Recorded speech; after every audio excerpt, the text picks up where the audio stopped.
Okay, so gonna set the stage. You have a pretty storied career up until this point. Storied is right. Storied is right.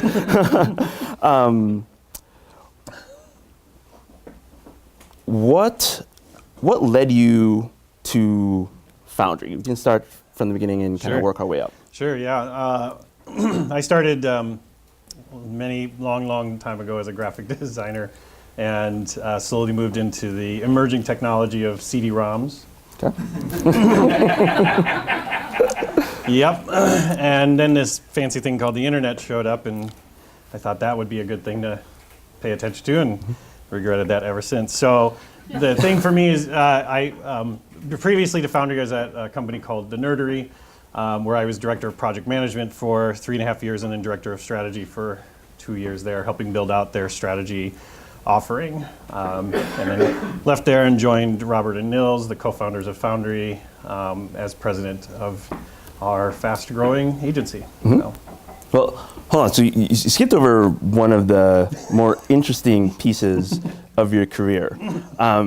You were a BMX rider as well at one point. Tell us a little bit about that. Yeah, so in my late teens, early 20s, I was a professional freestyle bike rider. And I was rated top 12 in the world till I retired, and I retired the year the X Games started. So nice. I was too old by then. Too old. Time to hang it up and time to hang it up. Walk away. Take on new walk things. away with less broken bones. Yeah. Right on. Okay, so diving into why we're here. Strategic planning means something differently to pretty much anyone that you talk to. So how would you define strategic planning? Yeah, I think it's really just understanding where you're at now, and then where you want to go. Those are the first two things. It sounds really simple, but those can be difficult things to identify, right? And then in between there, you've got two other important tasks that need to be done, which is figuring out what can get in your way, and what are the tactics you need to do to actually get to that new spot, right? Figuring out where you are now is one of the more important ones. I think people just assume they're like, we're a company of X amount of people, or our client has X amount of dollars to spend. But you need to spend more time in the assessment part than I feel like a lot of people do, understanding where they truly are. So you can do things like SWOT analysis, right? Strengths, weaknesses, opportunities, threats, to determine kind of where you actually are, and then figure out where you want to go. Interesting. In the audience, how many people are thinking about strategic planning for their own organization versus for their clients? Show of hands for own. Own. All right. What about for clients? Cool. Right on. So let's take them the two kind of different tracks here. For your own organization, what are the components of a good strategic plan? Sure. So you need to have obviously a vision. And it's kind of like a triangle if you think about it, right? You've got a vision, a mission, goals and objectives, then strategies, and then all the way bottom are tactics, like the actual doing of stuff. But the most important, like a triangle, like you need to start kind of at the top with the vision and the mission. And the thing that I see is that people confuse vision and mission too much. And the way that I usually like to define these things is that a vision, think about what the actual word means, right? Vision is to see, right? So it's the future. So defining your vision is figuring out what change do you want to see in the world or in your business. A mission, if you think about what the word actually means, a mission, if you think about it in military terms, it is you get a group of people together and you go somewhere and you do a thing. If you think about it in a religious standpoint, you get a group of people together and you go and do a thing. So a mission is definitely about defining how you're going to move towards your vision, right? So those are two different things. But where I find people struggling with is what that vision is. Because sometimes a vision to a business owner can be more money, But that's not a vision. That's not a vision. So understanding what change do you want to see in your organization, in the world, in your customer base, all that. It needs to be a very high level, lofty goal. And the mission? The mission is more defining how you're going to achieve that goal, the thing that you're going to do to get there. And I don't mean tactically. It's still very high fidelity, very high level, right? And being strategic is important, right? I mean, if you think about, and again, it's easy to pick on, but Apple, right? They are a hardware company in the beginning, right? And they didn't get together and say, we should do more computers. They were like, let's own music. Let's do movies, right? That again is being strategic, right? So following their mission is to keep expanding into ways to make people's lives better, right? Got it. But their vision is different than that, so. Okay, got it. So that's within your own organization. What does defining a mission look like if you're helping a client do it? Yeah, so when you're working with clients, it's really understanding more so than just your stakeholders. One of the problems that I see, and I've experienced this, I've done this myself way too many times, is that you focus on the people you're talking to, not on the organization. In order to have true impact when you're working with clients, you've got to talk to the people that are actually doing the work. And those people are going to help you retranslate what the vision and mission should be for the client as part of it. But like I said, too many times, and I've been guilty of this in my past career, right? You're talking to an SVP of marketing or something, and they're like, this is what we need to do. And cool, let's do that thing. And then you give it to them. They're like, this isn't what we needed. And you're like, but that's what you said you wanted. Nobody here has experienced that, right? This is new information, just me? Okay.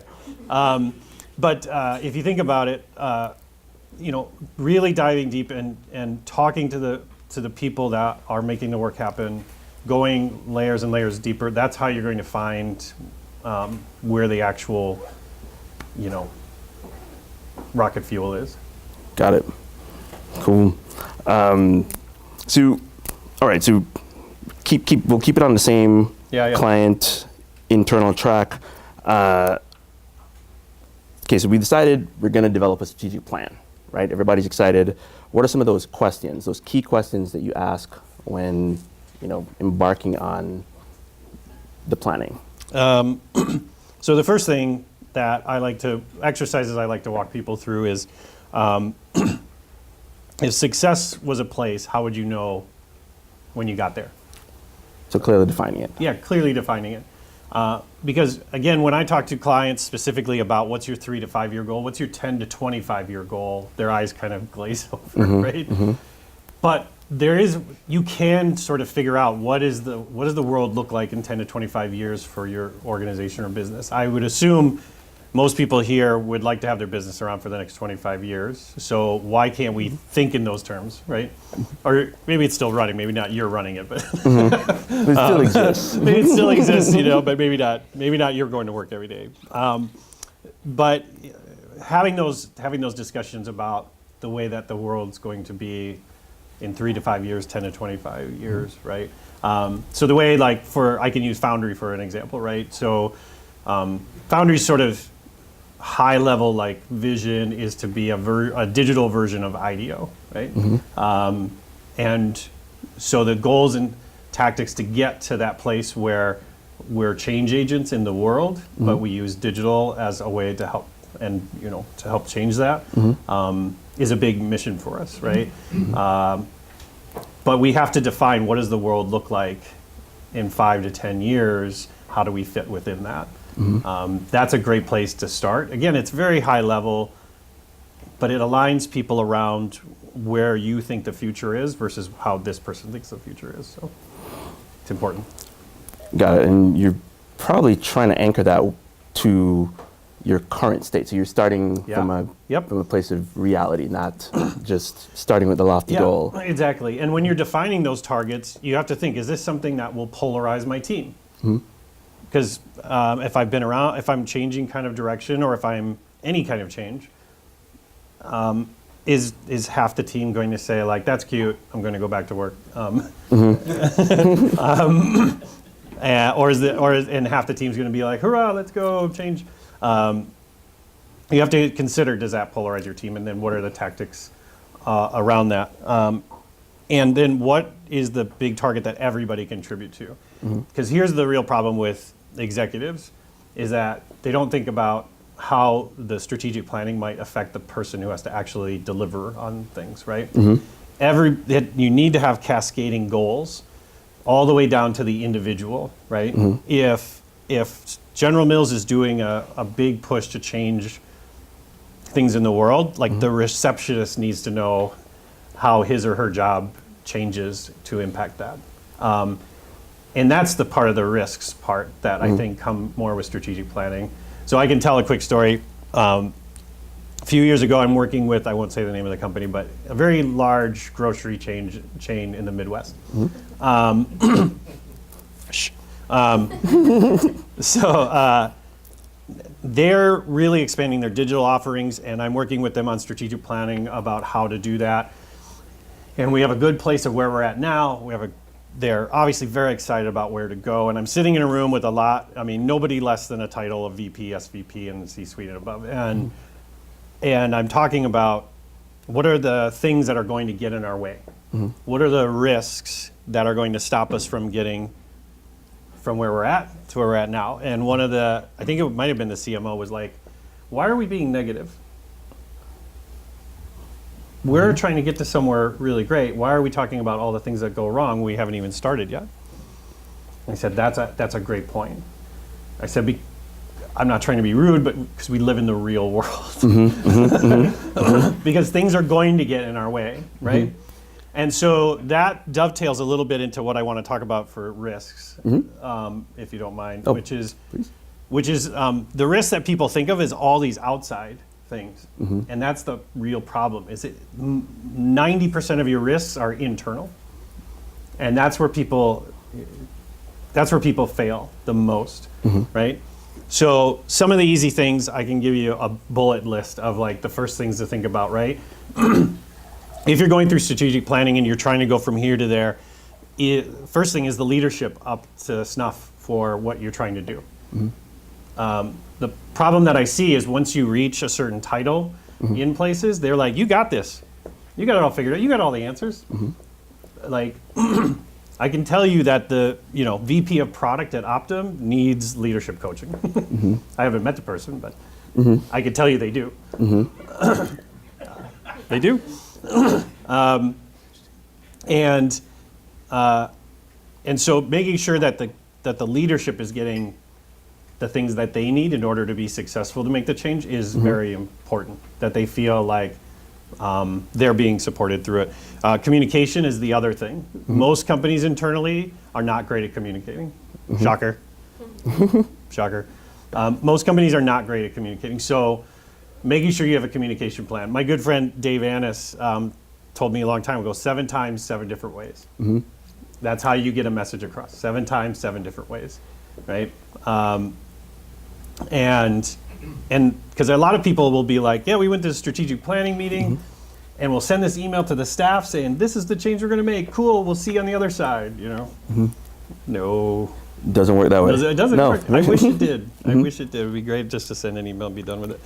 The other thing is resources. Do you have the right people in general? Not just the leadership part, but do you have the right tools and things you need to get there, right? So for Foundry to become more like IDEO, we need to hire ethnographers. We don't have any ethnographers right now, but eventually we will have to. So that has to, and those types of roles take longer to source and hire, especially in the digital space. So that has to be part of the plan. How do we start to find those folks? You can't just post a job and hope they just show up when you're ready for them, right? So planning around the resources. And then the other thing, like I mentioned before, is the buy-in on the actual vision and mission. Like, are people bought into it? And if they're not, you have to figure out what it's going to take to get them bought in on it.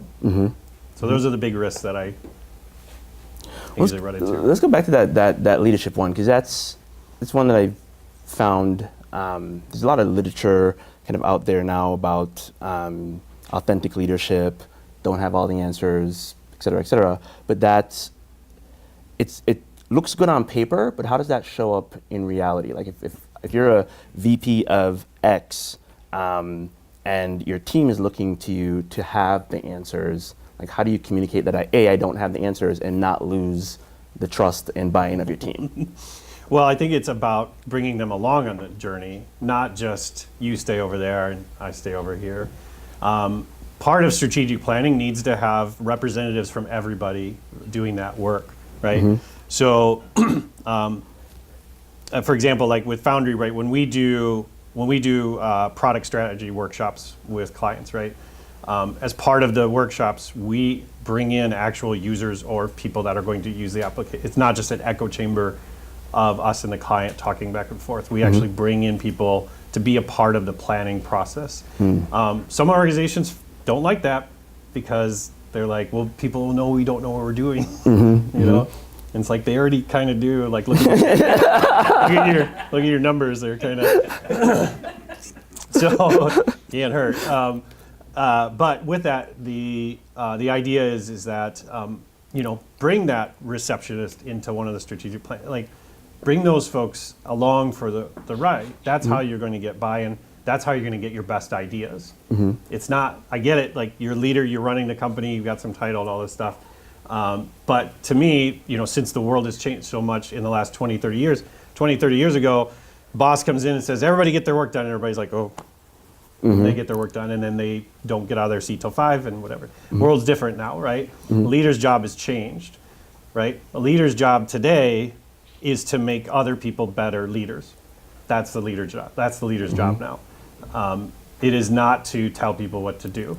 So you have to bring people along for the journey. Well, that was great. All right, so it's the coffee. It's the coffee, yep. So as promised, we definitely want to have some tactical takeaways from this. So, when you leave and you go back to your organizations, what are those steps that you can start to implement today, start to move in that direction, right? Yep. So with that in mind, what are some of the, if you were leaving here today, going into an organization who is not, for all intents and purposes, thinking as strategic as one would hope, what's the next step? One thing I would say is look at what your current initiatives are. Most places are running initiatives right now of some kind of change initiative. So take another quick look at those. Are they actually getting you to where you need to go? Are there too many of them? Start to reduce them. It's painful. I know you might have to shut down some things but for people that are really excited about them, but it's time to get everybody focused towards this way. Maybe we'll come back to that if it's still relevant 6 months, a year from now. The other thing I would say is that measurement is really important. This is the one thing that most organizations I work with fail at, is measuring their strategic plans. And don't get me wrong, again, when I'm talking to some business leaders, they might say, well, I'm measuring it because I want the bottom line to go up. Revenue, that's my number. Like that's not a scoreboard the rest of the team can get on board with. So you got to come up with, and I would just say start with a number. Start with one number, right? It could be a vanity metric of maybe you're doing a startup and it's a number of daily users or something. Maybe it's customers or acquisition or conversions or whichever, and keep that as the number and share it with everybody. At some point, everybody should have access to this number in the organization and understand that that's what we're going after. And then if they understand what their individual job, how it affects that number, right? Then you're off in a good spot. A lot of people think it needs to be this grandiose sort of, it doesn't. Just pick a damn number. Just pick something and say this is the number. You can change it later, it's fine, right? You're not etching it in stone. But again, if you're not measuring how your strategic plan is going, it's all just going to be anecdotal information and you'll be back at the drawing board in no time. So what gets measured gets managed. Yep. Yep. So, what's a good cadence for revisiting a strategic plan? Like once you've developed one, or you have a framework for one, is it a quarter? Is it annually? Yeah, I think it's as often as possible, honestly. But again, it goes back to what those things are, right? So the vision you should kind of just set, and then it just kind of stays there unless you're changing your organization fundamentally, right? The mission could pretty much stay the same unless you're changing your organization fundamentally. But those tactics and strategies need to be checked all the time, right? I was once at an organization where we had 156 initiatives going at once. Wow. And it was great though because of engineers. There was there was a tracker that tracked all the initiatives. And you watched the first day, all of them went up and people are contributing and stuff. And then slowly, week after week, that board just was dead. Like it was, nobody cared, nobody was in there, nobody was doing anything. But a year later, they crushed it down to 5 initiatives, and it blew up, and it was going great. And don't get me wrong, the other sub-initiatives and things that would happen in there, but there's these sort of 5 like main goals going after. It made a huge difference.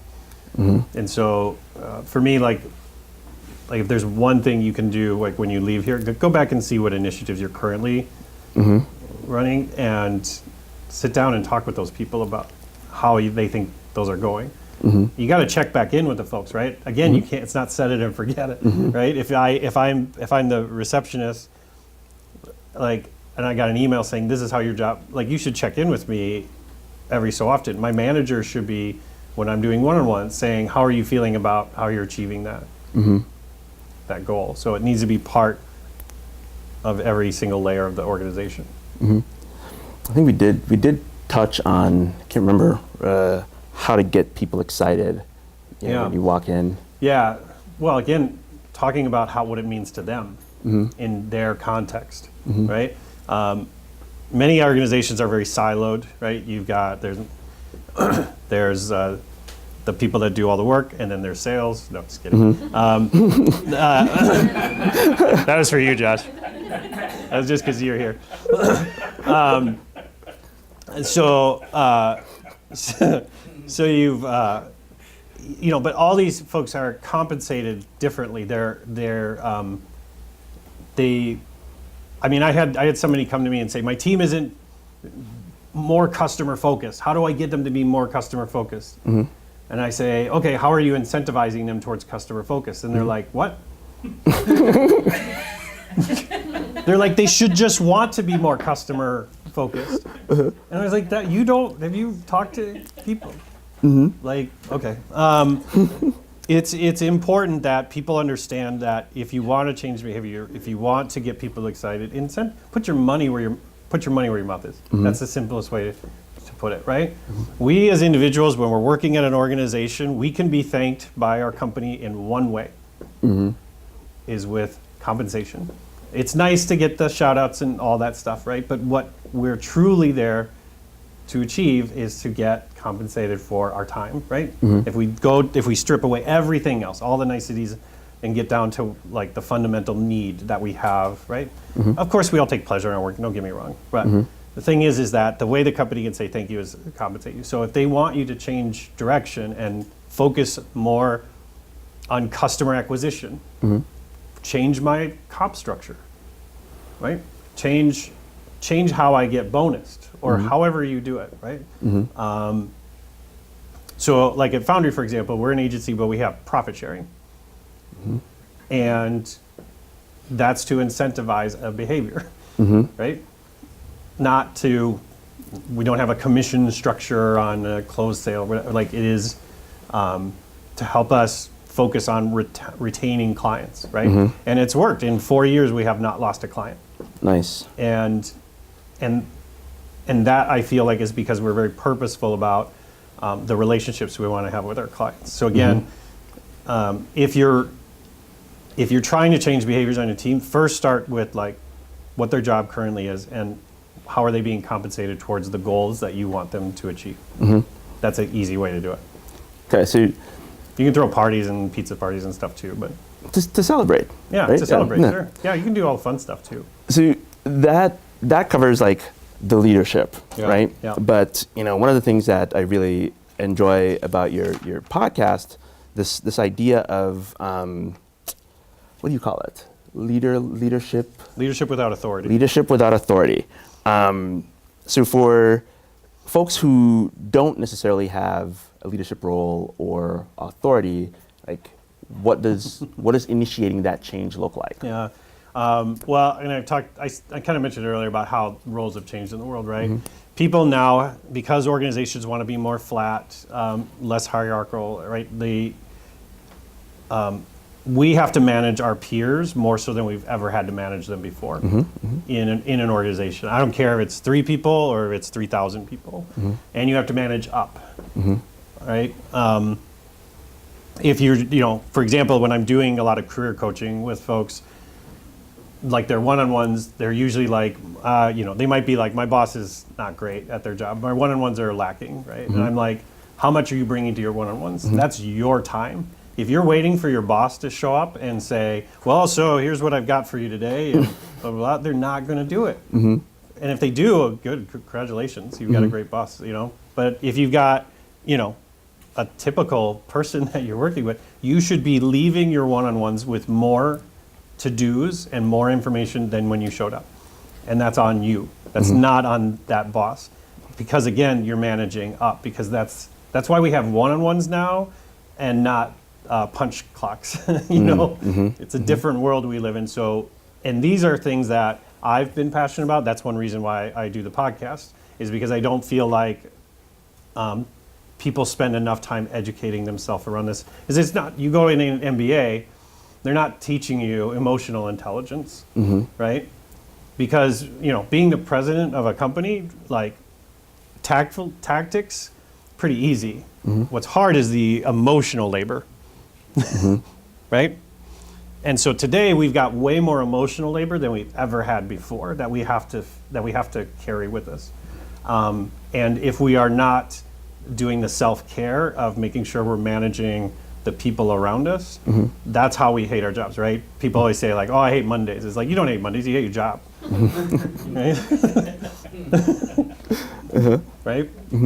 So for me, the whole idea of influencing without authority, leadership without authority, is about how you get other people to help you do your best work, but also how you're delivering value more intentionally to the people around you. It's awesome. So I'm going to transition to Q&A portion. So if anybody has any questions, like start thinking about those. Well, yeah, let's get started. Any questions, Spark? This is for Kurt. So it's a twofold question. One is this your first time like running the show? I mean, like where you're building the agency or you're kind of like the okay. So then second one is like, what has your transition been then in getting your head around that whole process? And what is your learning curve look like personally? Yeah, well, when I started the Nerdery, it was 50 people in 2010, and then when I left in 2017, it was 530 people and 3 offices. It was an intense amount of growth, and I feel like going through that, when I started there, my first job was a project manager, and within a year and a half, I was running the project management team, and that was only like 15 project managers, but there was 50 project managers, 400 active projects. We were doing 1.4 million a week in billing. It was insane. It was just, and going through that process, it's like a boot camp, right? And because you're right in there with the leadership, you're making decisions, making direction on how the organization needs to go. It was a real training camp for me. I learned a lot, there. It was a fantastic place to grow up. But, I'm dead inside now.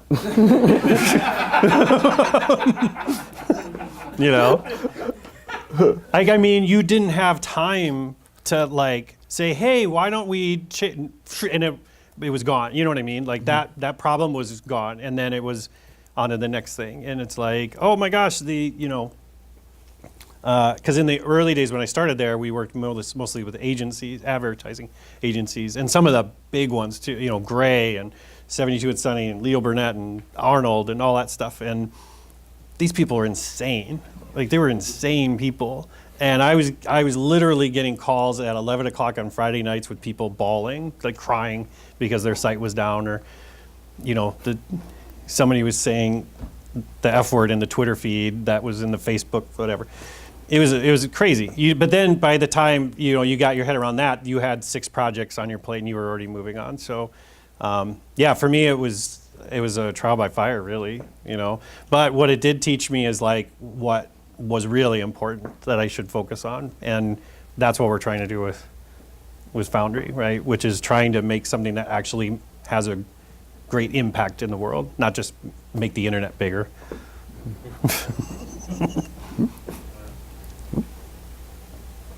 Oh, thanks. Kurt, would you talk to us a little bit about the scale of Foundry and the scale of clients that you're working with today? You're what, I heard 3 years in or so? Yeah, yep. What types of clients and what scale are you working with? Sure, so right now we are, gosh, where are we at, Carolyn? Where's she? How many? 15 employees going on, going on 20. Going on 20. It's moving very quickly. That's a great question. Thank you for asking that. Because we're a product company, essentially, we work a lot. I would say about a third of our clients are startups, where we are just actually from greenfield, starting from nothing, and being very scrappy and very pragmatic. What's been interesting is that because that's kind of where we were born, is that large enterprises are actually very interested in the same approach.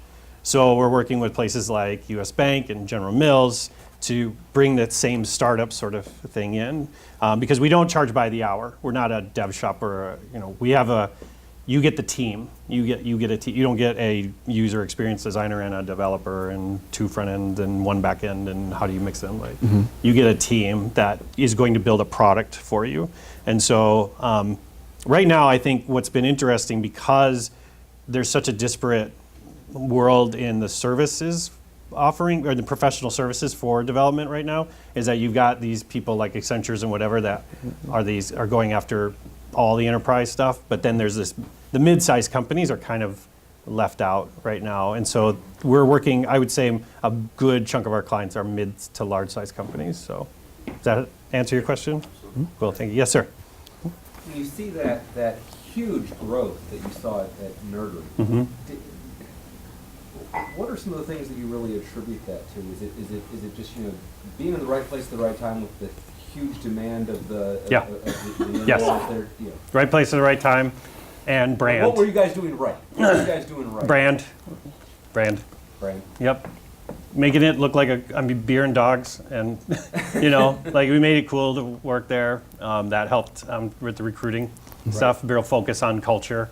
But how does that play with your clients? I mean, are they then jealous? Man, I want to be there because it's the beer and the dogs and everything else. Yep. Right. We do business with. Oh God, they're spending all the money on beer and dogs. You do business with people you like, right? Right. So that place looks cool. I think I want to do business with them. It wasn't there wasn't any secret sauce. It was just doing the right things, right? Make people happy, focus on the culture, and if they were happy, they'll make the clients happy. And that's what happened. That actually leads into my question, because you mentioned that how are you incentivizing your employees to have a focus on customer, but then you also mentioned intense emotional labor to be a leader. Yeah. And you've also said something like you need to have a number, but then the anecdotal part is leads you back to the drawing board. So I'm curious about this emotional component that is in the culture of a company, and how you address that. Yeah, so again, it goes back to the individual, understanding what individuals' goals are, and being an active listener. Like, one of the skill sets that took me way too long to learn was active listening, right? Where you're saying something to me and I remove myself from the conversation, right? my wife and I were just talking last night. My wife is a director of user experience for Connections Loyalty. She has a team of 10 designers and stuff, and she was struggling with one of her team when she would give feedback, that person would respond emotionally, right? And this is something, and I do this in a lot of talks, and Josh, you can just close your ears now because he's heard this a million times. I love it every time. But it comes down, but again, you have to learn what the words that people use, that trigger words, right? So for me, a trigger word is feedback. I hate that word. I think it's gross. I think it's confrontational, and that's not just because I'm Minnesotan. And it also is not what I want. I don't want feedback. What I want is advice, right? And so early on in my career, when I was managing up, I would go to my leaders and I would say, I want feedback. And they would say, I don't work harder, take less vacation. You know? I was like, great, thanks, you know. But then when I changed, I remember my father giving me this advice many, many years ago. He's like, you don't want to hear what they want to tell you. What would they do? That's what you want to hear. So I started asking them for advice, and you could see there was a physical change in the person. They opened up, their body, their posture changed, their eyes changed, right? So for me, it was really, in order to get through that emotional labor, it's active listening, right? And then being able to go into it, taking myself out of the situation, right? This isn't about me. This doesn't impact me. Being able to remove myself for that, right? It doesn't mean you don't cry in the car on the way home sometimes, right? You know, it happens. Emotional moments. Yeah, go ahead. You're humanizing the other person, but kind of not dehumanizing yourself. Exactly. But like that you're creating a human interaction, but with trying to remove your own emotional. Exactly. I'm not saying you have to remove yourself in order to get. I'm not saying that, but I'm saying like two things hitting at each other at once, it just doesn't work. So if you need to be the bigger person, I don't know how else to put that. The bigger, like to say like, go ahead, tell me, and then you can absorb that stuff. You can active listen, and then say, okay, what I hear you saying is this, right? Instead of applying your own bullshit to it, right? Just listen and hear what they have to say. So the more time that I've spent doing that and then coaching other people to do the same thing, that's helped really reduce the amount of emotional labor that happens. Trying to coach people around that interaction, which is great when you're a small place, you can do that, right? But as you grow, like it has to be more intentional. So great question, thank you. So, I'm sorry, you had a question? Yeah. Hi, Sue. Just curious what your thoughts are on what are the things you really need for a strong management team? Number one is empathy, right? Empathy is probably it's one of the harder traits to teach. I mean, you can teach it though, don't get me wrong. It's always funny because people talk about these soft skills, right? They need to have soft skills, right? I don't know why they call them soft skills when they're the hardest skills to learn, right? It doesn't make any sense to me where they got that name, soft skills. But for me, and again, it's fine if people disagree, but this is how I truly feel. There's two types of people in the world. There are people who have a coach, and there are people that don't know they need a coach. So in my mind, there is no fix for any management problem. There's only grooming. And so putting the effort into providing the resources, training, and coaching and access to growing as a management person, that's the biggest thing you can do. And it can't just be like, we're going to do a retreat, and then next year we'll do another. Like, that is not grooming, right? It has to be a regular cycle. And if you were to ask me like what that cycle needs, it would depend on your organization. I would love to talk to you after the thing about how to do that. But again, it's providing access to those things. It was like I was saying earlier, right? When you, Sue, you run a very successful advertising agency. You need coaching, right? Absolutely. Right? I mean, I need coaching, right? And one of the reasons why I do the podcast is not because like I think I'm a big shot. If you listen to my show, it's me learning while I'm doing it. That's why I do it. It's just the vehicle I chose to grow as a leader. And that's the one thing I will tell everybody here. Everybody here should be working towards being a better leader. It doesn't matter if you like your goal is to be president of a company or something, but you should be working on your leadership skills. But just change, what's working now, just change vehicles. Don't change the road that you're on. You still need to stay on that road, but look at different vehicles. If this one, I used to be, sorry, I rant. This is why I do a podcast. But I used to read a ton of the typical like white dude library book, right? The Tony Robbins to the Tim Ferriss, right? Like, and then I would take those things, right? And I would try to apply them, and they wouldn't work, and I'd be like, why didn't that work? I mean, Simon Sinek said leaders eat last. I ate last. Actually, I didn't even eat. Everybody, and that didn't work. They didn't listen to me, right? And so what I found over time is that the problem I had is that they weren't speaking in my context. These were theories. These are very theory type things, right? There wasn't anything tactical. And if they did tell me to do something tactical, they don't live in this place that I do with this special circumstances, right? Mm-hmm. So I truly believe you learn the most from the experience, what other people's experiences are. So that's why I think podcasts are so big these days, because you have these very niche things where you're learning specifically from other people. I think it's fantastic. But that's why I stopped reading those stupid leadership books. I started doing a podcast because that's how I learned. Sorry, I took... The secret's out. That's why we're here. Yeah. Where you want to go? You choose. Good. You're up next. The topic on strategic planning, and you talked about teams and groups collaborating and communicating, but how does that look for an independent solo? It's your network. I don't care if you're a company of 500 or you're a company of 1. You need a coalition. You need to build a coalition. And you need to pick people from your network who play those roles for you, right?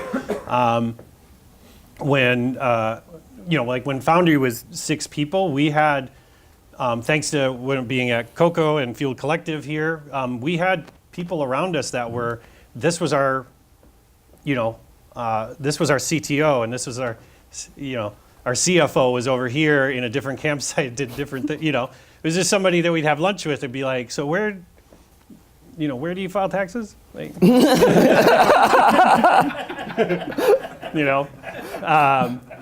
but again, it's building that coalition and being deliberate about it, right? Not just like hey, you want to get coffee or whatever, like, being more intentional about it. That's what I would suggest.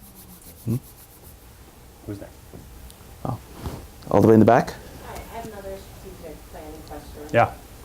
You talked early on about who should be kind of involved in that conversation and kind of trying to get as many voices. Yes.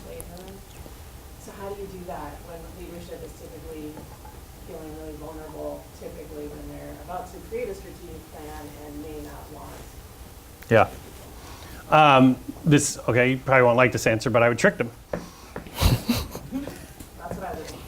Yeah, okay.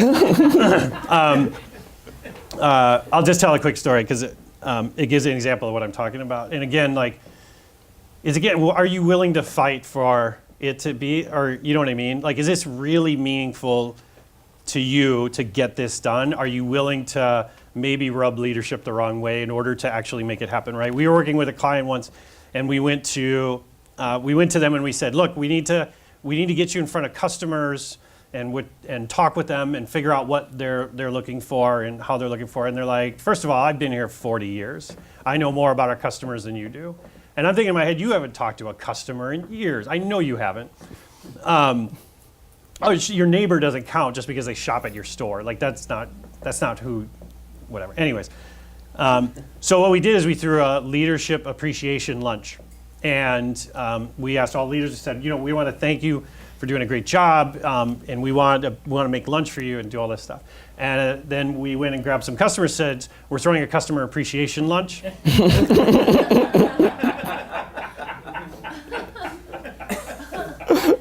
And so when the leadership arrived, there's all these people there. They don't know who they are. They sit down, everybody's chatting, and and whatnot. I mean, one of the leaders like came up to me and he's like, "You son of a bitch." And I was like, well, Busted. I was like, well, look, and to be honest,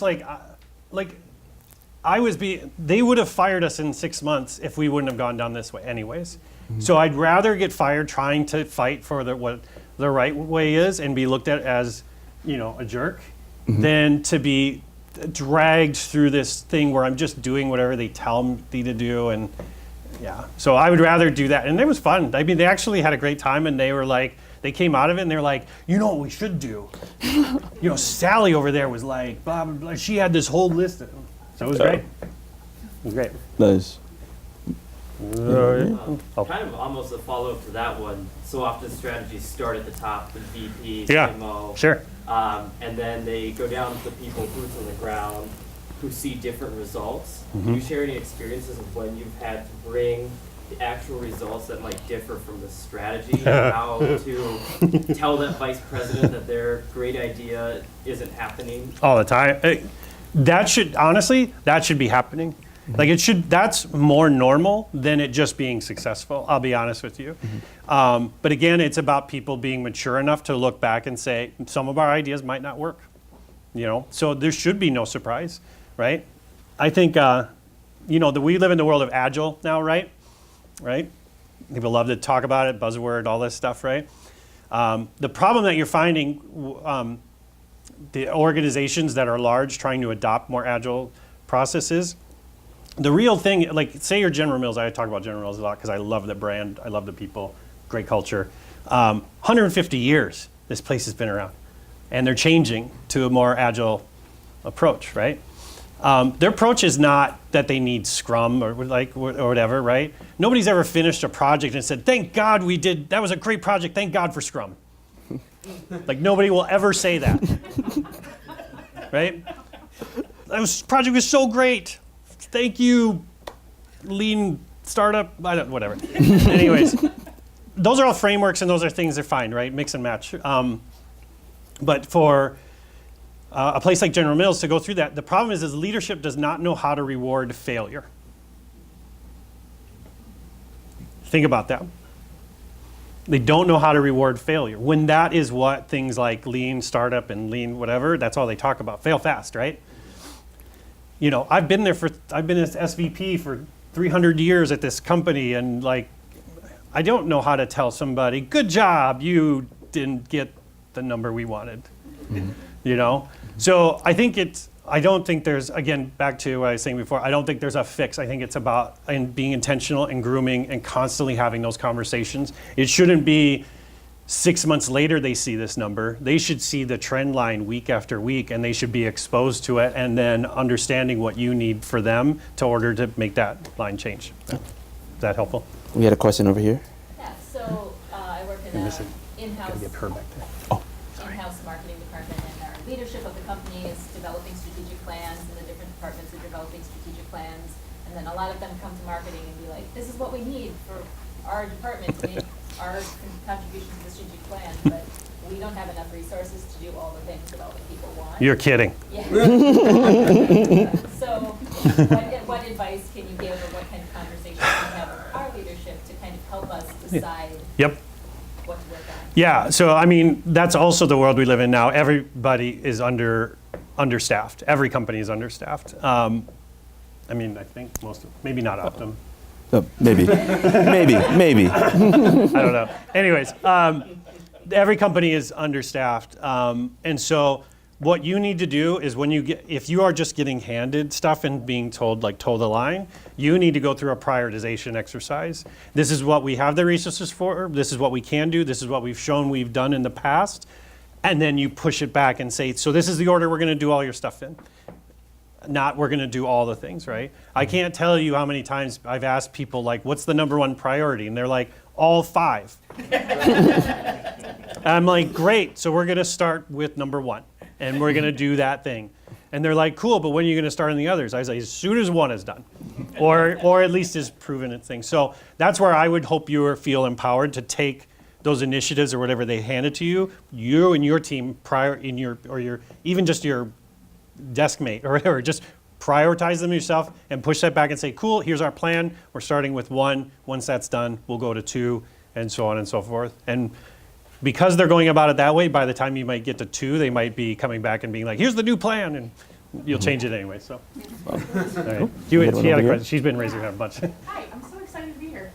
I did corporate strategic planning, competitive analysis, market analysis, and then actual strategic planning with the C and the P's and all of that. I'm out of that. And, Congratulations. Thank you. What I'm doing now, I'm working with a lot of entrepreneurs, and with strategic planning I'm doing with them, they've got this FOMO going on, right? They have a mission and a vision.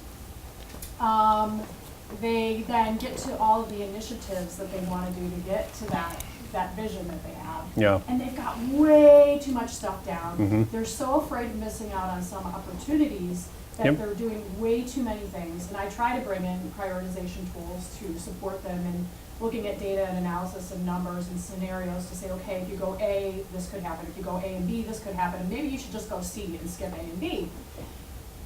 How do you bring, what would your advice be for how to help a really excited, eager entrepreneur to bring in some focus so they can see some results and some metrics and some numbers so that they can then go and do B?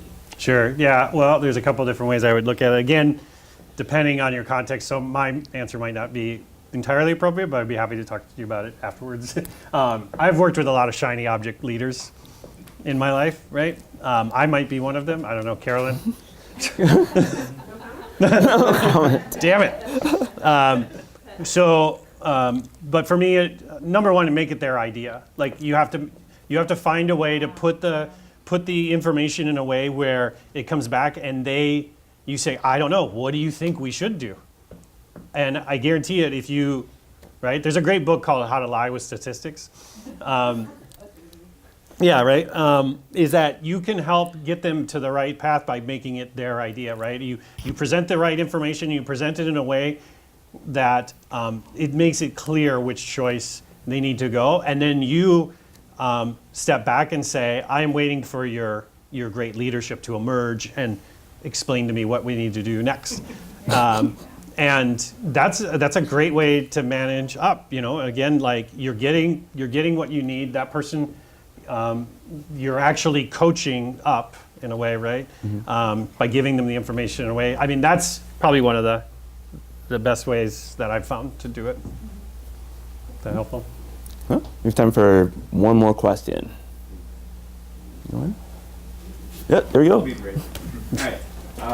So if you're trying to help leaders become more leaders, and you're saying like, here's this one number across the whole organization, what strategies can you give all the way down to help people have like an intrinsic motivator and a why behind this one number? Because if you're detached from the why and you just have a number, it's right? Yeah, that's great. And again, not to bash on Simon Sinek with the why, start with why, right? That should be the first thing you're doing, because you have to have a why to the number. It isn't just like you can say to people, like for example, we have this amazing project kicking off today with a very, very large client, monster, giant client, right? And so yesterday I asked the team, I was like, I want to make sure the office is cleaned up before they come in. But I didn't say, well, obviously because it's this giant client. I said, because this project that we're doing is going to impact so many people's lives in terms of helping them from a wellness and financial standpoint. And in the next 2 years, it could be the future of this company's business. And each of us, because we've had such great experience, we're going to be a part of that journey. And so take out the damn trash. Like explaining why everything we're doing and what that means to the longer term plan is super important. The problem that I found in traditional leadership is that sometimes you can only see a week out, right? That's when you need a coach. That's when you need somebody who can say, where do you want to be in 10 years, right? So a few years ago, I made a 10-year plan for myself, right? And then I've helped other people create this 10-year plan around a career plan, because too many people these days, and I get a lot of feedback on the show, is that people forego their career for a job. They focus on the job that they're doing, but they're not trying to build a career. And so unless you strategic plan for your own career in a way, right? Where am I going to be? Where do I want to be in 10 years? How do I get there? What are the things that are going to get in my way? You know, I have a friend that at 38, she went back to school to get a master's in art history, because in order to get to where she wants to be in the next 5 years, she needs that master's degree and things like that, right? But it's calculated. It's a plan in order to get somewhere. But that's the thing I would, on both sides of the thing, make sure that you're explaining why that number exists and why we're doing what we're doing. What's the bigger impact, not just in the company, what's the impact to what's the dent in the universe we're making, right? And then for yourself personally, don't forego like your day-to-day job for the career you could be working towards and the network you can be building. I've met so many people that they got laid off from a job and they walk out and they're like, I don't know anybody. So they start to call up people they used to work with and whatever, and it's this weird, creepy, like weird sort of thing that goes on. Like you should be building up your network when you don't need to be looking for a job, right? You should be working on your resume when you don't need a resume. Right? I mean, don't get me wrong. I'm not perfect. Like I need to go through the will process now, and then life insurance. It's a pain in the ass. I'm not perfect, but again, the goal is not to be perfect and then beat yourself up because you're not perfect. It is about grooming. It is about over time we're getting better. And so, like I said, if you don't have a North Star for your company or for yourself personally, like start there. What's that North Star look like? And then design a plan to get there. And what are the things that are going to get in your way, right? And then how do I measure that I'm achieving them? Awesome. Kurt, thank you so much. Thank you.